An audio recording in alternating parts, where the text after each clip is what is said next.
Итак, do'stlar, hammaga assalomu alaykum. Hali ham Tailanddamiz. Ham ishlab, ham dam olyapmiz. Oxiri qaror qildim YouTube ham yurg'izishga. Juda ham ko'pchilik insonlar po-любому yangiliklarni xohlaydi ko'rib borishni bugungi paytda, bugungi kunda именно bozorda qanaqa yangiliklar ketyapti, ko'pchilik bilishni xohlaydi. Shuning uchun qaror qabul qildim. Har kuni iloji boricha harakat qilaman. Обязательно sizlar podдержкада bo'lsanglar, harakat qilaman. Yangiliklarni qo'yib borishga, P2P bo'yicha ham, kripto bozori bo'yicha ham, memcoinlar, altcoinlar bo'yicha ham hammasini harakat qilaman sizlarga aytib borishga. Так что обязательно kim hozir kirgan bo'lsa, kim yangi bo'lsa, обязательно obuna bo'lib qo'ying. O'zingizga qo'ng'iroq tugmachasini bosib qo'ying. Любой payt yangi videolarimiz chiqsa, birinchilardan borib ko'rib borasiz. И также bolalar hozir обязательно Telegram kanalga bu meni o'zimning lishni Telegram kanalim, bemalol obuna bo'lib qo'ysanglar bo'ladi. Juda ham ko'p narsa mana shu Telegramning o'zida iloji bor, hammasini ko'rsatib boraman. Ko'pincha bu Telegram kanalda также altcoinlar, memcoinlar bo'yicha, bozor yangiliklari bo'yicha hammasi aytilib boriladi. Обязательно o'tib masalkasini qoldiraman pastda, obuna bo'lib qo'yinglar. Итак, hozirgi paytda qaytamiz. Bizni eng yaxshi ko'radigan bu kriptovalyutamiz, juda ham ko'pchilik biladigan bu kriptovalyutamiz bu Bitcoin. Juda ham ko'pchilik biladi. 3-mart kuni, oddiy sredniy o'zi 3-mart kuni ko'radigan bo'lsak, 94 minggacha ko'tarildi Bitcoin. 94 minggacha, 85 mingdan где-то 4-5 soat ichida 94 minggacha ko'tarildi. Dal juda ham ko'pchilik odam mana shu paytda o'yladiki, bo'ldi, все, dальше ketamiz, где-то 100 ming, 120-130 ming dollarlar atrofiga Bitcoin narxi uchadi degan qarorga kelishuvdi. К сожалению, так не получилось. Nimaga именно bunaqa bozor narxi o'zgaradi? Tramp hozirgi paytda mana qachon kirdi, mana qancha bo'ldi kirganiga, примерно 1 oy bo'lgan bo'lsa, 1 oyda уже hamma joyda ajiotaj, yangiliklarning soni juda ham ko'p. Birinchi kirganidan bayroqni Bitcoin, masalan, kriptovalyuta bayrog'ini qo'lga olib bo'ldi. То есть men kriptovalyutani полный Amerikada qonuniylashtirman. Amerika birinchi o'rinda bo'ladi. Полный kriptovalyuta bo'yicha hamma joyda sizlar kripto bilan to'lov qilishlaringiz mumkin. Hamma narsalar kriptovalyutaga kirib boradi. Juda ham ko'p обещанияларni berib qo'ydilar. И также o'shaning uchun juda ham ko'p yangiliklarga qaragan holatda, shunday kirgan holatda o'zini rezerviga qabul qilganidan so'ng birdaniga Bitcoin narxi tepaga qarab ko'tarildi. Hozirgi paytda mana bugun 10-mart bu videoni yozyapmiz. Hozirgi paytda o'tgan haftaning oxirini oladigan bo'lsak, Tramp общий o'sha o'quv aytishdiki, что единственный hozirgi paytda eng katta summa ularda 200 ming Bitcoin sotib olingan hozirgi kungacha. Savol ularga berildi. Dalchi qanaqa sizlarda plan? Dalchi aytilyaptiki, bo'ldi, o'sha 200 ming olingan 200 mingta olingan moneta Bitcoin miningga qo'yiladi va o'zini ishlab chiqarishni boshlaydi. Yana harakat qilishadi sotib olishga. Вопрос, qaysi narxdan ular sotib olishadi? Hozirgi paytda 100%, 94 mingdan po-любому olmaydi. O'shaning uchun hozirgi paytda ko'rib turibsizlar, bozor narxi уже bugungi kunga именно kelyapti 81473 ta bozor narxi kelib to'xtalib qolgan. U даже продолжать qilyapti. Вот. И дальше qayerga qarab ketamiz?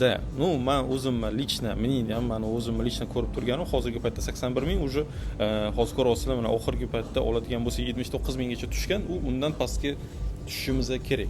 Именно ko'p yangi kirgan bolalar uchun aytib o'taman. Masalan, hozirgi paytda endi kriptovalyutaga qiziqayotgan bolalar uchun narx tushyapti, значит, pastga qarab tushib ketsa hamma narsani yo'qotamiz degan savol bo'lishi mumkin.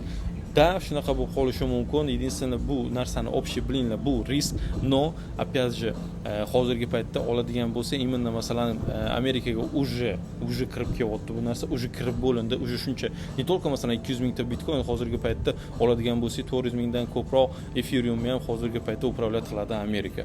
И дальше hozirgi paytda sotib olishga harakat qilyapti. Bunaqa paytda bozor masalan xuddi shunaqa narsa po-любому pastga tushishi kerak, pastga tushmasdan tepaga qarab berilgan narxidan tepaga qarab o'smaydi, o'sish bo'lmaydi. O'shaning uchun это уже нормально. Juda ham ko'pchilik insonga hozirgi paytda skidka bo'ladi. Hozirgi paytda Amerika именно shu narsani kutyapti, что bozor narxi yanada pastga qarab ketdi. 70 ming, 75 ming atrofida tushishini xohlayapti. O'sha 75 mingga qarab, уже 75 ming, 70 mingga qarab sotib olishni boshlaydi Amerika. Hozirgi paytda savol berishi mumkin. Hozir svobodniy moneta qolmagan, kripto masalan именно Bitcoinda savol berishimiz mumkin. Mana 200 mingdan olgan, qolganini qanday oladi? Mana именно ajiotaj. Hozir yangi kirayotgan odamlar juda ham masalan deylik o'sha 94 ming bo'lgan paytda bir-birimizni eshitamiz-da, masalan endi kirgan yangi kirayotgan odamlar bir-birini eshitadi, bu 94 ming bo'ldi, sotib ol, hozir 130 ga ko'tariladi deydi-da, уже fikr ketdi. 94 миллионов hozir olaman, завтра я буду богатым, уже все. Исходя из этих мыслей, он покупает и все, дальше он просрется все. Ну, грубо говоря, да, потому что уже bozor u olgandan so'ng pastga qarab polni tushishni boshlaydi. Это не только u, уже hamma yangi kirayotgan odamlar shunaqa bo'ladi. И дальше pastga qarab tushgandan so'ng u yangi kirgan odamda birinchi единственный fikr bo'ladi. O, biling, bo'ldi, bular hammasi skam. Bu yerda ishlab bo'lmaydi, men bekor kirdim. Нет, bu yerda skam emas. Iloji boricha yangi kirayotgan odamlar по-любому ajotajga kirib, stressga kirib, qo'rquvdan sotib yuboradi. Nimaga? Chunki masalan 10 ming dollarga olgan bo'lsa, bugungi paytda 20% prosatka bergan bo'lsa, общий bitcoin masalan deylik 8 ming dollar pul qolmay bo'ldi, men 8 ming dollarimni chiqarib olaman deydi-da, o'shanga harakat qilib, bor kriptovalyutasini sotib olishga harakat qiladi. И также altcoin bilan hozir ishlayotganlar ham hozirgi paytda kamida уже kimdir masalan 2-3 oy oldin olgan, fevraldan oldin olganlar bor. Где-то masalan o'ylayotgan 300-400%, masalan 500% menga pribul bo'lsa bo'ldi, men bozordan chiqib ketaman deganlar soni ko'p. No, hozirgi paytda ko'rib turibmiz, nabarot уже kamida 50% pastga qarab tushib ketgan altcoinlar dalshi tushayapti. Mana hozirgi paytda 81 ming bo'lsa, endi harakat qilinglar, уже altcoinlarning hammasi kuyishi mumkin. Qachonki bozor narxi 70 mingga tushsa. Вот, опять же, albatta unaqa emas. Altcoinlarni olgan bo'lsa, kim olgan bo'lsa, birinchi o'rinda sabr qilinglar. Agarda hozirgi paytda stressda bo'lsanglar, hozirgi paytda imandan masalan qo'rqib turgan bo'lsanglar, elida bozorga kirishga iloji boricha kirmanglar. Mana shunaqa zo'r joylarda iloji boricha 1 hafta, 2 hafta dam olib, miyani joyiga keltirib, keyin harakat qilinglar. Sovuq miya bilan bozorga kirishga, chunki bu normal. Birdaniga hozir emotsiyalarga berilib, qanaqangidir yangiliklarga kimlarnidir eshitib, nepravильно shak qilib qo'ymanglar. Erta borini misol afsus qiladigan vaqtgacha kelmaslik kerak. Вот o'shaning uchun o'zi kriptovalyuta bozorini 3 ga bo'lish kerak. Bu qisqa muddatli savdo, masalan har kun 1 kun 2 kun sizlarda targovlik bor, 1 kun 2 kunlik daromadi bor. O'shanga bo'lish kerak. Uzoq muddatga и средний. Вот средний срок, masalan deylikda masalan 4 oy, 5 oy, 6 oygacha. Uzoq muddat 1 yil, 2 yil, уже 2 yil yo'g'ida ketadi. Вот средний yana oladigan bo'lsak, har kunlik daromad, вот примерно men o'zim ishlashim, masalan, ну, редко men misol kirib ko'rishim mumkin narxlarni. Bu по-любому menga dolga srok bitcoin ham, ethereum, altcoin ham, уже altcoinlarni esdan chiqarib o'rganman, уже нормальный prosatka juda ham ko'pchilik ko'rdi. $1 million minus juda ham ko'pchilik hozirgi paytda hayratda unaqa bo'lishi mumkin emas. Shunaqa bo'lishi mumkin, chunki bu altcoin, как говорил, заранее я сам как сказал, что либо все, либо ничего. Вот o'shaning uchun уже дальше kutamiz, sabr. Обязательно har bitta minus bo'lganda qaytib sotib olaman. Вот bu men uchun это нормально. Chunki masalan deylik 90 mingda olganimda, masalan постепенно o'sha narsa hamma pulimni 90 ming dollar bo'lganda, примерно bitcoin 90 ming dollar bo'lganda hamma pulimga o'sha bitcoinni sotib olganimda, hozirgi paytda men pulsiz o'tirardim-da, qachon bozor narxi 90 mingga chiqqanigacha qarab o'tirardim. Вот o'shaning uchun deylik 10 ming dollar plyus bormi, deylik 5 ming, deylik 100 ming dollar plyus bormi, harakat qilinglar o'shani определить qilishga. Masalan 100 ming dollar bormi, 20% ga bugun sotib oling, yana kuting. Mayli, chiqsa plyus sizniki, pastga tushsa, вот еще plyus sizniki, chunki yana sizda zapaska plyus bor, вот 80% plyus bor, o'sha 80% yana 20% sotib olish kerak. Men o'zim hozir lichni kutib o'tibman. 81 ming, 80 ming bo'lganda ham hozir по-любому bugun ham sotib olaman, и дальше yana pastga qarab tushsa yana sotib olaman. Единственное, men kutayotgan narx, bu meni fikrim. Единственное, men kutayotgan narx hozirgi paytda 75 ming, 70 ming oralig'ida tushishi kerak, maksimum 13 minggacha borishi mumkin, но это вряд ли. 70 mingga kelib, уже qaytib dalcha pastga tepaga qarab chiqib ketishimiz mumkin. Где-то 100, 140 atrofida ko'rishimiz mumkin bitcoin narxini. Именно dolga srokka mana o'sha bitcoin, ethereumlardan olib qo'ysalaringiz bo'ladi. Опять же, лично pullaringiz bo'lsa, именно kredit olib elida, masalan, kimlardir qarz olib, вложение qilish kerak emas. Лично plyus bor, bugun mana 10 ming so'm, deylik 20 ming so'm o'zingizdan lично qildingiz, shu to'playotgan pulingizni masalan постепенно qo'yib borsangiz bo'ladi. O'shani ham o'zi zo'r foyda. Tak, обязательно mana shu narsalarni ko'proq yana ko'rib boramiz. Iloji boricha har hafta yangiliklar bo'yicha sizlarga tushuntirib bormoqchiman. Dalshi hozirgi paytda mining qilishni boshladi Amerika, и dalshi yana sotib olishga hozirgi paytda taraddud ko'ryapti. Ular обязательно hozir shu kursni tushadi, ko'rib turibdi. Где-то 70-75 ming atrofida ko'rib turibdi. Tramp o'zi aytdi, что hozir sotish niyatim вообще yo'q. Bayden oldin bo'lgan, Bayden jinni bo'lgan, u hamma narsani borida sotib olgan, lekin bizda unaqa hozir planlar yo'q. Nabarot sotib olish planimiz polni sotib olish, u jinni hamma joyga sotib, hamma narsani yo'q qilib yuborgan, u qari deb shunaqa kommentariya qoldirgan o'zini Twitterida. Так что hozirgi paytda bemalol jostko o'tirib olsanglar bo'ladi. Также Ethereum hozirgi paytda yaqin oralarda 5-6 oy ichida, hozir mana bugungi kursi GT 2100 atrofida bo'lsa, yaqin 5-6 oy ichida kamida 6000 lar narxda ko'rishimiz kerak. Dальше уже 14000-15000 dollargacha ko'tariladi Ethereum.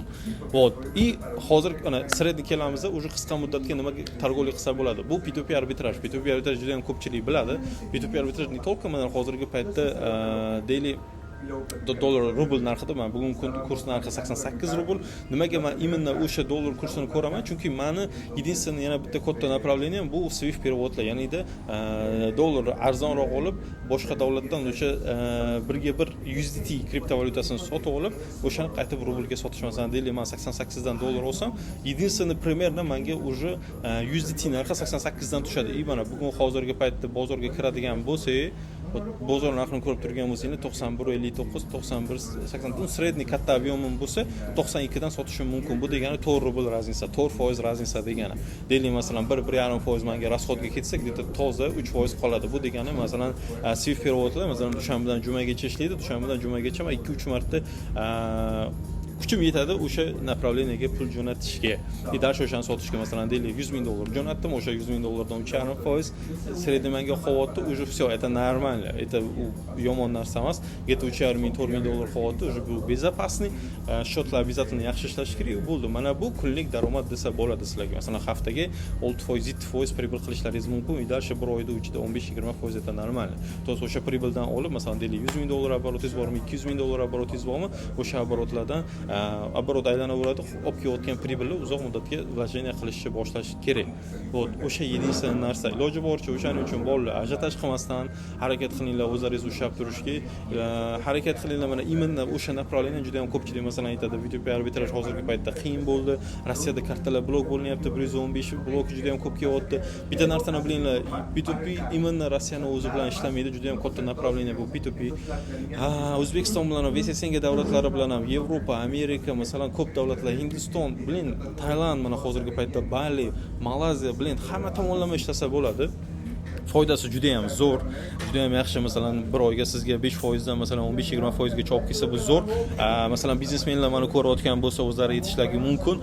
Qayerga sizlar vложение qilib, masalan, deylik 100,000-200,000 dollar vложение qilib bir oyga misol 10,000-15,000 dollargacha pribыл olishlaringiz mumkin. Da, может быть, shunaqa narsa bor, но это уже короткий срок, и uni mehnati juda ham katta. Masalan, 10-20 ta odamni upravlat qilish kerak, ularga oyligi berish kerak, maosh berish kerak, и так далее. Da, menga bu narsa qiyin emas. Masalan, 100,000-200,000 dollar примерно desam, оборотga pulim bo'lsa, o'sha pul aylanib o'tdi, men kuni bilan dam olib, zalga borib, o'zimni vaqtim bemalol yangi направление bo'yicha o'qib o'rganib, bemalol mana shunaqa joylarda dam olib yursam bo'ladi. Bu men uchun удобный. То есть xohlagan davlatimga uchib, xohlagan davlatimda bemalol yashashim mumkin.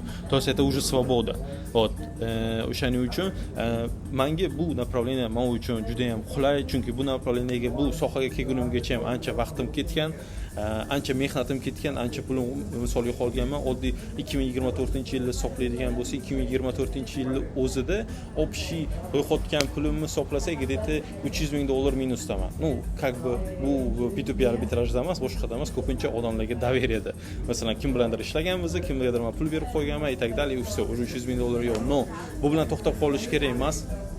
Обязательно sizlar o'sayotgan joyda minus bo'ladi. Aytgan ekan, kim sabr qilsa o'shanga beriladi. Kim risk qilsa o'shanga beriladi deyilgan ekan. Bu eslaringizdan chiqarmay o'sha ikkita narsa, sabr va risk. Risk qilmasak bitta narsaga erisha olmaymiz. Risk qilgandan keyin rezultatini kutish uchun sabr qilmasak, sizga bir narsa berilmaydi. O'sha narsa eslaringizdan chiqarmanglar. Единственный biz ishlatayotgan narsa pul, bu instrument. Instrumentni doim qaranglar, instrumentni to'g'ri ishlatishni bilish kerak bo'ladi. Так что o'sha narsaga обязательно ahamiyat berish kerak. Обязательно obuna bo'lib qo'yinglar, uzoq cho'zmayman. Обязательно obuna bo'lib qo'yinglar, qo'ng'iroq tugmachasini bosib qo'yinglar. Xudo xolasa bu safarlar chiqsa, birinchi bo'lib siz ko'rishingiz mumkin yangi свежий yangiliklarni. И также Telegram kanaliga obuna bo'lib qo'yinglar, bolalar. U yerda ham juda ham ko'p yangiliklar chiqadi. Hammaga rahmat. P2P arbitraj bo'yicha juda ham ko'p narsalarni Telegram kanalida ko'rib borishingiz mumkin. Hammaga yaxshi kayfiyat, hammaga katta rahmat.